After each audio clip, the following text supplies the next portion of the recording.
अस्सलाम जी। पाकिस्तान आ गया जी smart laser. ते अज की इस वीडियो दसांगे आम लेज़र की निस्बत इहदे च 6 ਤੋਂ 7 नवे फीचर ने। अगर असी अपनी सादी जबान गल करिए तो 6 ਤੋਂ 7 नवीं खूबियां ने। वो खूबियां की ने और उन्होंने खूबियां की वजह तो ही ये लेज़र आम लेज़र तो तकरीबन 4 ਤੋਂ 5 ਲੱਖ रुपए महंगा है। वन बाय वन गल करांगे इहदियां सारियां खूबियां ते हिच तो लैके टायरां तक जो चीज़ इहदे च नवीं आई है और डिफरेंट आई है जिन्ने भी साडे कोल पहले आम लेज़र चल रहे हैं। इंडियन स्टाइल च बनया होया लेज़र है।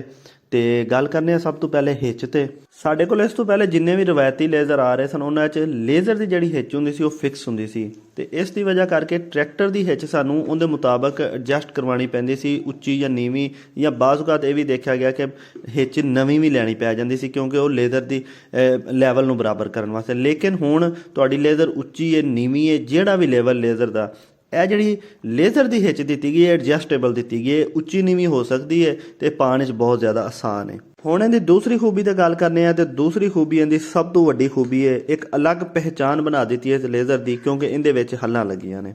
हुण हल्लां देख के साडे सारे जिमीदार भाइयों समझ आ गई होएगी कि लेज़र दे विच हल आ गए ने तो इहदे बेशुमार फायदे ने। अगर इहदे अलग तो गल करांगे तो फिर वीडियो ज़्यादा लंबी हो जाएगी, पर मुख्तसर कर देना वा।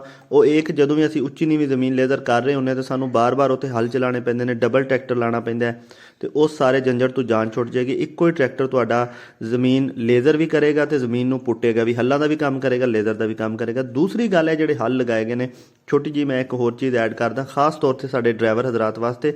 इस लेज़र नूं इस हल नूं जिहड़ा कंट्रोल किया जाएगा उनकी अलग तो एक असैम्बली लगाई गई तो असैम्बली के नाल हाइड्रोलिक है। जिहड़ा साडे लेज़र का ट्रांसमीटर है उहदे विच इन्हां हल्लां दा कोई भी फंक्शन नहीं है। इस वजह साडे जिन्ने भी पुराने ड्राइवर ने जिहड़े कि आम सादे लेज़र चलाते सन उन्हां वास्ते इस लेज़र नूं चलाना इंतहाई आसान है। बिल्कुल अलग तो कोई ऐसी चीज़ रिसीवर के अंदर नहीं दी गई कि उन्हां वास्ते किसी किस्म की कोई मुश्किल हो सके। उस तो बाद इहदे च अगली खूबी आ गई है जी, वो है सामने तुसीं बूम देख सकते हो, इहदे च लगाया गया है। हुण यह बूम क्यों लगाया गया है? वो इस गल्लों लगाया गया है कि फिजिक्स का एक कानून है कि अगर किसी भी चीज़ को असीं खिंचना होवे उन्होंने अगली साइड तो छिकीए तो साडा ज़्यादा जोर लगता है। जिवें साडे आम रवायती जिन्ने भी लेज़र ने उहदे च अगली साइड तो फट्टे नूं छिकिया जाता है, जबकि इहदे च बूम लगा के लेज़र नूं पिछली साइड तो धक्का लगाया जाएगा, लेज़र नूं पिछली साइड तो साडा ट्रैक्टर छिकेगा जिंदी वजह तो कम फोर्स इस्तेमाल होएगी और कम फोर्स की वजह तो कम डीजल इस्तेमाल होएगा। उस तो बाद गल करने यह तस्वीर नूं जरा तुसीं गौर नाल देखो, बाकट के उत्ते गल करने तो आम जिन्ने भी रवायती साडे लेज़र ने बाकट आंदे ने, फट्टे नूं आंदे ने, ब्लेड भी आंदे ने इनू। अच्छा जी, इहदे विच 2 ਤੋਂ 3 खूबियां दित्तियां ने। सब तो पहले उत्ते तुहानूं एक टॉप लिंक नज़र आ रही है, इहदे लग वास्ते इहदी मिट्टी की छकाई वास्ते एडजस्टेबल है। इस टॉप लिंक नूं जदों तुसीं इस्तेमाल करोगे फिर तुहानूं इहदी खूबियां का पता चलेगा। उस तो बाद तुसीं तस्वीरें दे सकते हो कि इहदी जिहड़ी साइड ते प्लेट लगाई गई उहदे बहुत सारे तुहानूं काबले नज़र आ रहे हैं। इस बाकट के अंदर जिन्ने भी इहदे पार्ट ने हर नूं अलग अलग फिक्स किया गया है। आम तौर पर साडे जिन्ने भी रवायती लेज़र आउंदे ने उहदे ज़्यादातर की है कि सारा ही बाकट वैल्ड आउंदा है। अगर कोई पार्ट खराब हो जाता है तो मुश्किल बहुत ज़्यादा होंदी है। इहदे च अगर कोई पार्ट खराब होंदा है, खास तौर पर चलाते होया कोई लकड़ी विच आउंदी है, पत्थर आउंदा है, वो डिंगा होंदा है तो तुसीं आसानी नाल उहनूं खोल के उहनूं आसानी नाल सैट कर सकते हो। रिपेयरिंग आसान कर दी गई है। उस तो बाद आ गए जी तुसीं इहदे टायर देख रहे हो अगे पिछे ने, इहदे 3-4 बड़े जबरदस्त किस्म के फायदे ने। आम जिन्ने भी साडे रवायती लेज़र ने उहदे बराबर टायर आउंदे ने। पहला फायदा की है कि जदों असीं खेलियां रहियां बहुत ज़्यादा उच्ची नीवीं जमीन नूं लेज़र करने आ, फिक्स टायर हुंदा ते टायर जंप करते हैं जिहदी वजह साडे बाकट की जिहड़ी एक्यूरेसी वो कम हुंदी है तो साडे जमीन के लेज़र उत्ते फर्क पैंदा और बार बार एक जगह तो ट्रैक्टर नूं घुमाना पैंदा है।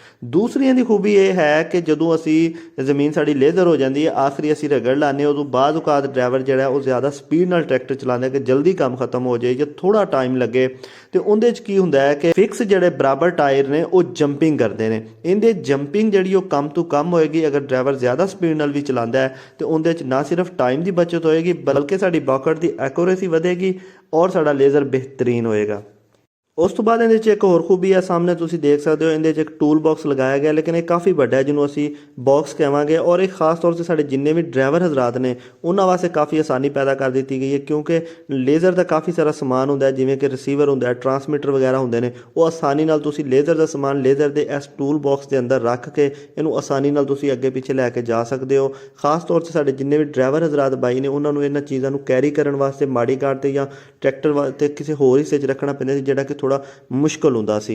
आखिर ते असीं गल कर लवांगे ਪ੍ਰਾਈਸ ਦੇ ਬਾਰੇ ਇਹਦੇ ਜਿਹੜੀ ਦੋ ਆ ਰਹੇ ਨੇ ਮਾਡਲ, ਇੱਕ ਇਹ ਸਾਹਮਣੇ ਤੁਸੀਂ ਦੇਖ ਸਕਦੇ ਹੋ ਹੱਲ ਵਾਲਾ ਹੈ, ਇਹਦੀ ਕੀਮਤ 14.5 ਲੱਖ ਰੁਪਇਆ, ਔਰ ਜਿਹੜਾ ਹੱਲ ਤੋਂ ਬਗੈਰ ਬਾਕੀ ਸਾਰੇ ਫੀਚਰ ਉਹਦੇ ਅੰਦਰ ਹੋਣਗੇ, ਹੱਲ ਨਹੀਂ ਹੋਣਗੇ, ਉਹ ਹੈ 11.5 ਲੱਖ ਰੁਪਏ ਦਾ। ਲੇਕਿਨ ਉਹਦਾ ਫਾਇਦਾ ਇਹ ਹੈ ਕਿ ਬਾਅਦ ਤੁਸੀਂ ਉਹਦੇ 'ਚ ਹੱਲ ਵੀ ਲਵਾ ਸਕਦੇ ਹੋ ਅਗਰ ਤੁਹਾਡਾ ਬਜਟ ਮੈਨੇਜ ਨਹੀਂ ਹੋ ਰਿਹਾ। ਇਸ ਤੋਂ ਇਲਾਵਾ ਜਿੰਨੇ ਵੀ ਮੈਂ ਇਹਦੇ ਤੁਹਾਨੂੰ ਫੰਕਸ਼ਨ ਦੱਸੇ ਨੇ, ਜਿੰਨੇ ਵੀ ਇਹਦੀਆਂ ਖੂਬੀਆਂ ਦੱਸੇ ਨੇ, ਇਹ ਸਾਰੀਆਂ ਕੰਪਨੀ ਕਲੇਮ ਕਰ ਰਹੀ ਹੈ, ਤੇ ਜਿੰਨੇ ਵੀ ਕੰਪਨੀ ਕਲੇਮ ਕਰ ਰਹੀ ਹੈ ਇਸ ਵਜ੍ਹਾ ਤੋਂ ਅਸੀਂ ਵੀ ਇੱਕ ਬੁੱਕ ਕਰਾਇਆ। ਉਮੀਦ ਹੈ ਇਨਸ਼ਾਅੱਲਾ ਜਿਵੇਂ ਕੰਪਨੀ ਕਲੇਮ ਕਰ ਰਹੀ ਹੈ ਇਸੇ ਤਰ੍ਹਾਂ ਇਹਦਾ ਰਿਜ਼ਲਟ ਫੀਲਡ 'ਚ ਆਏਗਾ। ਬਾਕੀ ਇਹਦਾ ਜੋ ਵੀ ਰਿਜ਼ਲਟ ਫੀਲਡ 'ਚ ਆਏਗਾ, ਅੱਛਾ ਜਾਂ ਬੁਰਾ, ਇਨਸ਼ਾਅੱਲਾ ਉਹ ਤੁਹਾਡੇ ਨਾਲ ਮੁਕੰਮਲ ਸ਼ੇਅਰ ਕੀਤਾ ਜਾਏਗਾ। ਜਿਸ ਟਾਈਮ ਇਹ ਲੇਜ਼ਰ ਆ ਜਾਏਗਾ, ਇਹਦੇ ਵਿੱਚ ਹੋਰ ਵੀ ਕੁਝ ਖੂਬੀਆਂ ਨੇ, ਉਹ ਵੀ ਸਾਰੇ ਭਾਈਆਂ ਨਾਲ ਸ਼ੇਅਰ ਕਰਾਂਗੇ। ਇਸ ਲੇਜ਼ਰ ਦੇ ਬਾਰੇ ਮਜ਼ੀਦ 2 ਤੋਂ 3 ਵੀਡੀਓ ਆ ਰਹੀਆਂ ਨੇ ਜਿੰਦੇ 'ਚ ਕੁਝ ਚੀਜ਼ਾਂ ਰਹਿ ਗਈਆਂ ਨੇ, ਇਨਸ਼ਾਅੱਲਾ ਉਹ ਡਿਸਕਸ ਕਰਾਂਗੇ। ਵੀਡੀਓ ਤੁਹਾਨੂੰ ਪਸੰਦ ਆਈ ਹੈ ਤੇ ਲਾਈਕ, ਸ਼ੇਅਰ ਤੇ ਸਬਸਕ੍ਰਾਈਬ ਕਰਨਾ ਨਾ ਭੁੱਲਿਓ। ਅੱਲਾ ਹਾਫਿਜ਼।